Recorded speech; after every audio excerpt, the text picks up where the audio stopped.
আমাদের ট্রেন ছিল 11:30-এ। আমরা যাব দিনাজপুর পঞ্চগড়ে, টাউনে নামবো, কিন্তু এখন বাজতেছে রাত প্রায় 1:15। তো এতক্ষণ ধরে আমরা ওখানে ভুগতেছি, এই পোলাপান নিয়ে, বউ বাচ্চা নিয়ে কষ্ট। কিন্তু খবরে তো অনেক ভালো কথাই বলে, কিন্তু আমরা তো ওখানে বাস্তব দেখতেছি না। বলে যে সার্ভিসিং ভালো, সব কিছু ভালো, কিন্তু আমরা তো ওখানে বাস্তবে দেখতেছি না। বাস্তবে এত ভুগতেছি বউ পোলাপান নিয়ে, অনেক লেটে আসতে আসছে। এইটা আর কি সন্দেহ করতে পারবো? এমনই তো মনে হচ্ছে ওর সিঙ্কল কোথায় এখানে আসার কথা 11:30, নাহলে 12টায়, এখন বাজে কয়টা? তাহলে এটা বউ পোলাপান নিয়ে ভুগতেছি না আমরা। ঈদে বাড়ি গেলাম না, টিকিট পাই নাই, অনলাইনে টিকিটে পাওয়া যাচ্ছে না, মানে এই জন্য আমরা যাইতে পারি না। এই কারণে ঈদের 3 দিন পরে রওনা দিচ্ছি। মনে করেন তো ভিড় হয়ে যায়, এখন তো ঈদের পরে মানে ভিড় জন্য বিরক্ত মনে করছি যে পরে যাব, তারপরে এই অবস্থা। কার কাছে শিখলা? এই যে রাঁধুনি রেডিমিক্স গরুর মাংসের মশলা, গরু রান্নায় গুরু হওয়া কোনো ব্যাপারই না।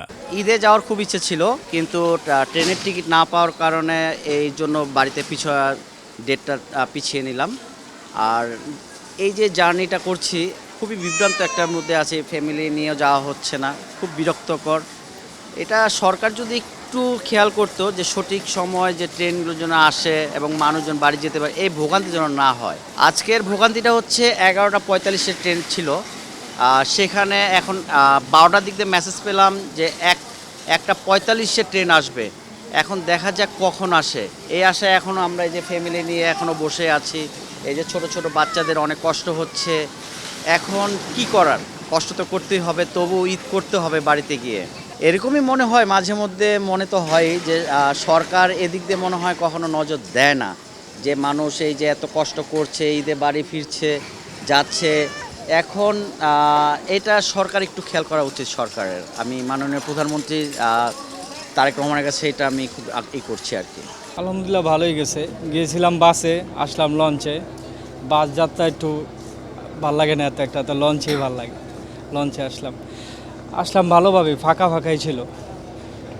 রোজার ঈদের তুলনায় কোরবানিতে একটু ব্যালেন্স থাকে, অতটা চাপ থাকে না, তো ভালোই ছিল আলহামদুলিল্লাহ। না, এটা তো লঞ্চেরটা তো এখন এই সময় নিয়ে আসে, রাতে যেহেতু 4টা বাজে ড্রপ করতে হবে, নাহলে তো গাড়ি ঘোড়া পাবো না, এই জন্য লং টাইম তো লাগছে।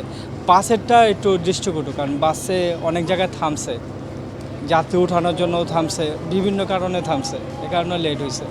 তো যখন 8টায় ছাড়ছে, 8টা ছাড়ার 10 সেকেন্ডের মধ্যে টিকিট শেষ হয়ে গেছে। তো কোনো মতে যা পাইছি একটা টিকিট, সপরিবারে আসতে পারিনি, আমি একাই আসছি এই জন্য। আর ট্রেন আজকে আসার কথা ছিল আমার পীরগাছা থেকে 10:36-এ, সেই ট্রেনে আসছে 1:30-এ। আর এইখানে পৌঁছার কথা রাত 1:15-টায়, এই যে রাত 1টায় এসে পৌঁছালাম। এই ধরনের ভোগান্তি আর কি। আমি কথা বলি নাই, এরকমই এখন বুঝি না কি অবস্থা। এরকমই অনেকটা এরকমই, দেখার কেউ নাই, এরকম একটা মনে হয়।